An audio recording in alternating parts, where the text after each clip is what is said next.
ভুটানে গেছি, লন্ডন গেছি, থাইল্যান্ড গেছি, সুইজারল্যান্ড গেছি, যুক্তরাষ্ট্রে গেছি। এই যে আমরা আসসালামু আলাইকুম গাইস, কি অবস্থা সবার? আশা করি সবাই ভালো আছেন। তো আরেকটি নতুন ফানি ব্লগ নিয়ে আমি আপনাদের সামনে হাজির হয়েছি। আমি শাকিল অফিশিয়াল। আজকে এই পাতাকাটা উদ্দেশ্যে, পাতাকাটা গ্রুপের উদ্দেশ্যে এবং কি পাতাকাটা নিয়ে আমি এর আগে কয়েকটা ভিডিও করছি, সেটা অবশ্যই আপনারা আমার চ্যানেলে পেয়ে গেছেন। তো আজকে এই পাতাকাটা গ্রুপের একটি ফানি ব্লগ বলতেই এরা পিকনিকের আয়োজন করছে, সেই বিষয় নিয়ে আজকে আমরা জানবো এবং কি আমাদের বালাবাড়ি করণীপাড়ার মেয়র তার কাছ থেকে জানবো, দেখি সেই কি উদ্যোগে এই মানে পিকনিকটা আয়োজন করা হয়েছে। তো প্রথমে আমরা চলে যাচ্ছি বালাবাড়ি পৌরসভার এবং কি পাতাকাটা গ্রুপের সমিতি মেয়রের কাছে। তো কি অবস্থা, ভালো আছেন আপনি? হ্যাঁ ইনশাল্লাহ আলহামদুলিল্লাহ আমি ভালো আছি। আপনারা ভালো আছেন তো? তো এইটা কিসের উদ্যোগে পিকনিকটা হচ্ছে? এটা উদ্যোগ মানে 2007 সালে থেকে এই আমরা বাৎসরিক অনুষ্ঠানটা করি, পিকনিক মানে বাৎসরিক মানে প্রতি বছরই করি আর কি। 2007 সাল থেকে এই জগতে আছে। আমি সিলেটে যখন থাকতাম, সিলেটে কার্যক্রমটা চালাইতাম, তখন থেকে আমি এই বাৎসরিক অনুষ্ঠান। এই পিকনিক কি সিলেটে হয়েছে নাকি? হ্যাঁ সিলেটে হয়েছে, তখন এইভাবে করতেই আছি। আপনি প্রথমে পাতা কাটছেন কোন জায়গায়? আমি সিলেটে। হ্যাঁ সিলেটে তখন ওই জায়গায় পাতা কাটতাম আমি অতি প্রথম। তারপর ওই জায়গা থেকে আমাকে এই যে 30 বিঘা থেকে নিয়ে আসলো আমাকে, মনে করেন যে পঞ্চগড়ে চাবট যে মারেয়া কয়েকটা চার বাগান হয়েছে, এই জায়গায় আপনার এই যে বাগানগুলো পরিচালনা করবেন, আপনি স্টেটমেন্ট দিবেন, এই অনুযায়ী মানে বাগানগুলো ট্রিটমেন্ট হবে, চলবে। আপনি লেবারগুলো খাটাবেন, অথচ আপনি এগুলো পরিচালনা করবেন। কিন্তু পিকনিকটা কিসের উদ্যোগে আর কি? পিকনিকটা আমরা যে লেবারগুলো খাটাই, সবাই এক জায়গায় 10টা-11টা মাস কাজ করি, রাউন্ড শেষে ডিসেম্বরের শেষে প্রতিবারই মানে একটা পিকনিকের আয়োজন করি। এটা মানে বাৎসরিক হিসাবে পালন করি। আর 2007 সাল থেকে এই যে 25 সাল পর্যন্ত এই যাবৎ করে আসলাম। পিকনিক কি 7 সাল থেকে শুরু হয়েছে? হ্যাঁ 7 সাল থেকে শুরু করছি, করতেই আছি। এটা কোন জায়গায় পিকনিকটা হচ্ছে আর কি? এখন বালাবাড়ি পৌরসভা মারে সিটি কর্পোরেশন, সাবেক সিটমহল বালাবাড়ি। আপনার বর্তমান পোস্ট কি এই পাতাকাটা গ্রুপে? পাতাকাটা পোস্ট আমি বর্তমান মেয়র আছি, আবার দলের আবার সভাপতি দায়িত্বে আছি। সভাপতি। তো ভিউয়ার্স, আপনারা দেখতেই পাচ্ছেন যে তিনি মেয়রের দায়িত্ব পালন করেন এবং কি সভাপতির দায়িত্ব পালন করেন। আপনি এর আগে কার কার সাথে পিকনিক করছেন? আমি এর আগে মানে কয়েকটা মানে এগুলো আমার সাথে যারা কাজ করতো অনেকেই এই জগতে নাই, মানে চলে গেছে, দেশের বাইরে আছে, দেশে আছে, অনেকে অনেকটা ইয়া পাইছে আর কি, উদ্যোগ পাইছে, বড় বড় ধাপে চলে গেছে, বুঝছেন। আমি তো এখন লাস্টে এই মানে দলবল নিয়ে গ্রামের লোক মায়া ছাড়তে পারি না, এগুলো নিয়ে মনে কাজ কাম করতেছি আর কি। বাইরের দেশেও কি পিকনিক করছেন নাকি? বাইরের দেশে ভুটানে গেছি, লন্ডন গেছি, থাইল্যান্ড গেছি, সুইজারল্যান্ড গেছি, যুক্তরাষ্ট্রে গেছি। এই যে আপনার মনে হয় বর্তমান যে দাবানল, এই জায়গায় গেছি লন্ডনে, বুঝছেন, ওয়াশিংটনে। আর যখন তখন আমি এই যে ইয়াতে করি। বাইরের দেশে কোন কোন সরকারের সাথে পিকনিক করছেন? আমি ডোনাল্ড ট্রাম্পের সাথে করছি, কমলা হ্যারিসের কাছে করছি, তারপর লাদেনের সাথে করছি, তারপর আপনার পাকিস্তানে ওই যে বর্তমান যে সরকারটা আছে, কি জানি বলে ওই সরকারটা, পাকিস্তানের সরকার। হ্যাঁ ওই সরকারের সাথে করছি। তারপর সৌদি সরকারের সাথে করছি, সিঙ্গাপুর, তারপর সাউথ আফ্রিকা, উত্তর কোরিয়া, দক্ষিণ কোরিয়া, কয়েকটা মানে বলা যাবে না ভাষার বাইরে। চীনে আছি, ভারতে আছি, মোদির সাথে। হ্যাঁ। তো এই যে এনার কাছে বসাইছেন, এনাকে কিসের উদ্দেশ্যে বসাইছেন? উনি আমার জগতে মানে উনি গানের জগতে আছে বিদায়, উনি গানের জগতে আছে। এই আসমত ভাই, ওনার বাড়ি মোহাম্মদ জুরানপাড়া, বুঝছেন, বারোবাড়িয়া মোহাম্মদ জুরানপাড়া। মোহাম্মদ জুরানপাড়া গ্রামের নাম।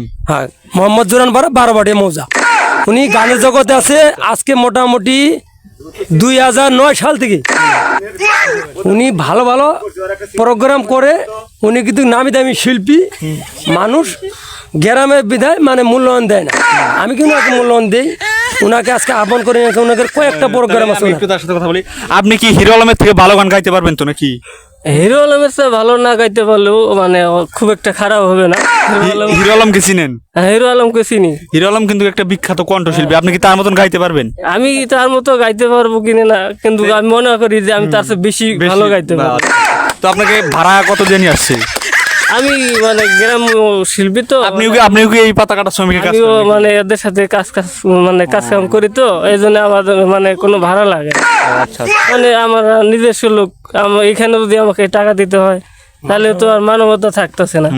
তো আমরা জানি যে আপনি জানি হিরো আলমের থেকে আর কি ভালো একটু গাইতে পারেন। হিরো আলম একটা কণ্ঠশিল্পী, তার থেকে খারাপ পর্যায়ে গাবেন না আর কি। হিরো আলম কিন্তু একটা বেস্ট মানে ব্র্যান্ড বলতে চলে, সে একটা ভালো কণ্ঠশিল্পী। তো যাই হোক দর্শক বন্ধুরা, আমরা এখন তার গানটা শুনি দেখি, এবং হিরো আলমের মতন বলে তিনি তার গলা এবং কি হিরো আলমের মতনই গান বলে। এখন তার গানটা একটু শুনবো। তো দেখি আপনি গান শুরু করেন। আপনারা সবাই একটা করতলা দিয়ে আসুন ভাইকে উৎসব দেন। আচ্ছা ঠিক আছে, একটা করে দেন।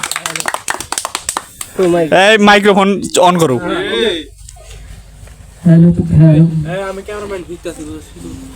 একটা ফুল টুল নিয়ে আসো না। কোটিপতি ছেলের চলে পিয়ার আমাকে করেছে তাই সেই বিয়েতে নিমন্ত্রণ। সেই পিয়া ছিল আমার প্রাণের সে দামি, কি উপহার দিব বলো তার বিয়েতে আমি। বুক থেকে তাই হৃদয় খুলে পিয়ার হাতে দিব তুলে, আমার হৃদয়ে বলবে তখন শুধু পিয়ার নাম। তখন পিয়া বুঝবে আমার ভালোবাসার দাম। Sad song. আজকে নয় কালকে পিয়ার ভেঙে যাবে ভুল, সমাধিতে ক্ষমা চাইতে দিতে আসবে ফুল। বুক থেকে তাই হৃদয় খুলে পিয়ার হাতে দিব তুলে, আমার হৃদয় বলবে তখন শুধু পিয়ার নাম। তখন পিয়া বুঝবে আমার ভালোবাসার দাম। যেই পিয়াকে ভালোবেসে রেখেছি এই বুকে, সেই পিয়া আমায় ছেড়ে তাকে অন্যের বুকে। আজকে নয় কালকে পিয়ার ভেঙে যাবে মন, সমাধিতে ক্ষমা চাইতে দিতে আসবে ফুল। বুক থেকে তাই হৃদয় খুলে পিয়ার হাতে দিব তুলে, আমার হৃদয় বলবে তখন শুধু পিয়ার নাম। তখন পিয়া বুঝবে আমার ভালোবাসার দাম। যেই পিয়াকে ভালোবেসে রেখেছি এই বুকে, সেই পিয়া আমার ছেড়ে থাকে অন্যের বুকে। আজকে নয় কালকে পিয়ার ভেঙে যাবে ভুল, সমাধিতে ক্ষমা চাইতে দিতে আসবে ফুল। বুক থেকে তাই হৃদয় খুলে পিয়ার হাতে দিব তুলে, আমার হৃদয়ে বলবে তখন শুধু পিয়ার নাম। তখন পিয়া বুঝবে আমার ভালোবাসার দাম। ধন্যবাদ সবাইকে। তো করতলা গান হবে একটা। আমার মনে হচ্ছে যে তিনি হিরো আলমের থেকে ভালো গাইছেন। আপনাদের দর্শক অবশ্যই, অবশ্যই। হিরো আলমের থেকে। তো আমি আপনাকে কিছু প্রশ্ন করতে চাচ্ছি, না, কিছু তুলনা হয় না। হ্যাঁ, কিছু মনে করেন না। আপনি কি আর আগে ছাকা টাকা খাইছিলেন নাকি প্রেম টেম করে? না না শেখা খাইনি। এত সুন্দর মানে হিরো আলম হচ্ছে এর থেকে মানে শেখা কম গান খায়, আপনি কেন এত সুন্দর একটা মানে শেখা পুক্ত গান গাইলেন? দুই একটা গান বল। আরো গান বলবে? একটা গান আপনি বলেন। আমি আসলে ছোট থেকে এত বড় হয়েছি, শেখা খাই। এখনো মনে করেন যে ভালোবাসা যে কি জিনিস, মানুষের ভালোবাসা আমি এখনো পাইনি, এবং কি কাউকে ভালোবাসতে জানি না। শেখা কি জিনিস আমি বুঝি না। ও আচ্ছা আচ্ছা। এই তোমার গানে বললাম বড় ফোন দাও। ও মাই গুডনেস। আর ফোন দাও না। তো গাইস, তো এই বিয়ে মানে এই ব্লগটা আর কি, এই ইন্টারভিউটা শুধুমাত্র বিনোদনের জন্য তৈরি, কেউ সিরিয়াসলি নেবেন না। এনারা একটা সবাই দুইজনে এলো একটা মজার মানুষ। তো যাই হোক, এই শুধুমাত্র এটা বিনোদনের জন্য তৈরি হয়েছে, কেউ সিরিয়াসলি নেবেন না। আপনি আর দুই চারটা গান গান আমারও তো আমরা তার গান শুনি। ধন্যবাদ সবাইকে। সবাই